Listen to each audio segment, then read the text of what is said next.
Welcome to The Explainer. Today, we're breaking down the key lessons from a book that has totally changed how people think about money.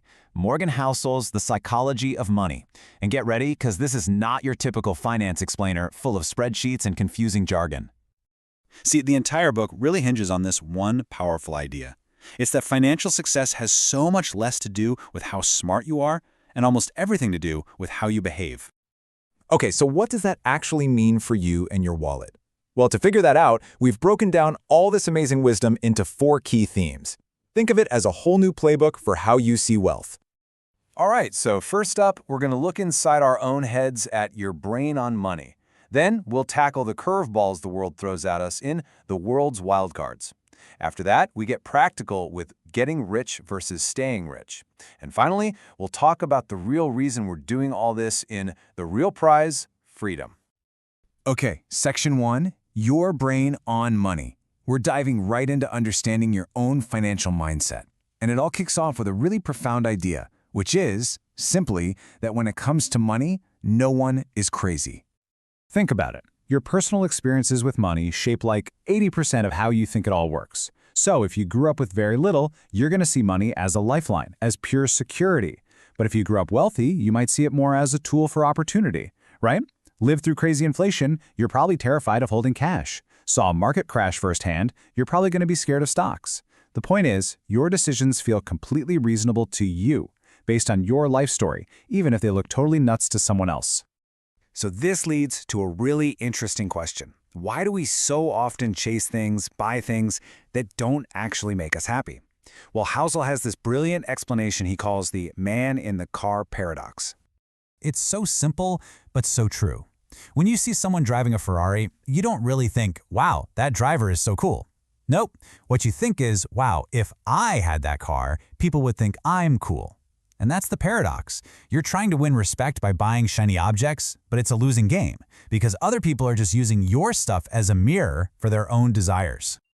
So, if a Ferrari isn't wealth, what is?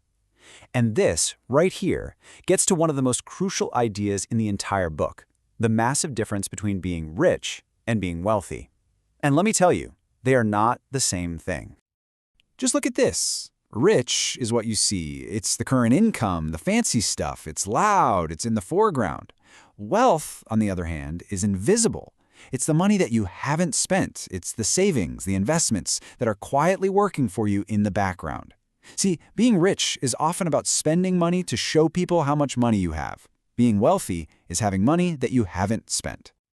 And this is why being reasonable with your money is so much more important than being perfectly rational. I mean, a perfectly rational plan on a spreadsheet is totally useless if the first time the market drops, you freak out and sell everything.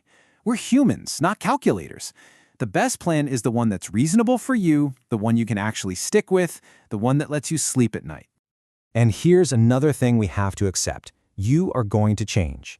The person you are at 18, maybe saving for a car and willing to take huge risks, is not the same person you'll be at 28, saving for a down payment. And you'll be a different person again at 40, thinking about retirement. Your goals change. So making a super rigid 50-year plan is just setting yourself up for failure. Your plan needs to be flexible enough to evolve with you. And really, that's what this whole first section boils down to. Personal finance is way more personal than it is finance.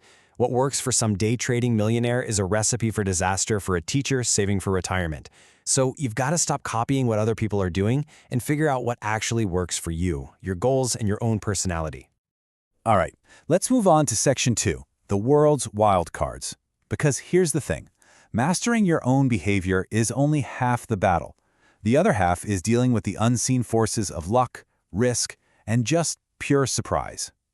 Luck and risk are really just two sides of the same coin. Take Bill Gates. No one's denying he's a genius, but he also had the incredible luck of going to one of the only high schools in the entire world that had a computer back in the 1960s. That was luck. And on the flip side of that coin, there's risk. His classmate, Kent Evans, was just as brilliant, maybe even more so, but he died in a mountaineering accident before he even graduated. The lesson here is to be humble when you win and compassionate with yourself when you lose, because it's never, ever 100% your own doing. And this brings us to the idea of tail events. These are those super rare, really extreme outcomes that have a massive impact. They're the things that account for almost all the long-term results. Think about it like a venture capitalist. They might invest in 100 companies. 90 of them will probably go bust, 9 will do okay, but one of them might become the next Amazon, and that one single win pays for all the losses and then some. These tail events, both good and bad, are what really move the needle. You know, history is just one surprise after another. Nobody predicted the oil shocks, or the dot-com bubble, or the 2008 crash. Certainly no one predicted a global pandemic or the sudden rise of AI. What this tells us is that forecasting is basically a game for fools. The best strategy isn't trying to predict the next big thing, it's being prepared for, well, anything. So how do you possibly deal with all that uncertainty? You have to change how you think about it. That feeling of panic when the market is crashing, the volatility, the fear, that's not a fine you're paying for doing something wrong. That is the price of admission. It's the cost you have to pay to get the long-term gains that the market offers. You can't get the reward without that risk. You just have to decide if the ticket is worth the ride. Okay, so we've looked at our own psychology and the randomness of the world. Now for Section 3, getting rich versus staying rich. This is the practical playbook, the nuts and bolts of how you actually build and, just as crucial, keep your wealth. Now, what's so fascinating here is that these are two completely different skills. Getting wealthy requires you to be an optimist, to take big risks, to have courage. But staying wealthy? That requires humility, a little bit of fear, and a survival mentality that's all about avoiding huge mistakes. And the real kicker is that the very traits that help you get rich can be the exact same ones that cause you to lose it all. This is maybe the hardest financial skill there is, just getting the goalpost to stop moving. That feeling of enough is so elusive. The danger of "I just need a little more" is that it pushes you to take crazier and crazier risks for money you don't even need. I mean, look at Bernie Madoff. The guy was already fabulously rich, but his need for more drove him to commit one of the biggest frauds in history. Knowing when you have enough is a genuine superpower. Okay, let's talk about the so-called eighth wonder of the world, compounding. We've all heard of it, but its power is almost always misunderstood. We think it's about getting these insane, high-octane returns every year. But that's not it at all. The real secret sauce is just getting pretty good returns over a really, really long, uninterrupted period of time. And there's no better example of this than the master himself, Warren Buffett. I mean, just look at these numbers. Buffett started investing when he was 10. By age 30, he was a millionaire. Good, right? By 50, he had 300 million. But then, look what happens. His wealth just explodes, but only after decades of patient, uninterrupted compounding. The real magic isn't some secret formula, it was just time. And this chart just drives the point home in the most stunning way possible. Look at that. Over 95% of his entire fortune was earned after he was old enough to get Social Security benefits. Let that sink in. His skill is investing, sure, but his real secret weapon is time. So, the formula for getting wealthy is actually pretty simple, even if it's not easy. Step 1. Create a gap between what you earn and what you spend. That's it. That's saving. Step 2. Invest that gap consistently. And step 3, the hardest part, have the patience to just let it sit and let compounding do its thing for decades. Housel says saving is a behavior, not a skill. It's the one thing you have 100% control over. And to make sure you can stay in the game long enough for that to happen, you need what's called a room for error, or a margin of safety. This is your buffer. It's the gap between what could go wrong and what needs to go right for you to be okay. It's having extra savings, not too much debt, a diversified portfolio. It's basically you admitting, hey, I don't know what the future holds, and I'm probably going to make some mistakes, so you build a cushion to protect yourself.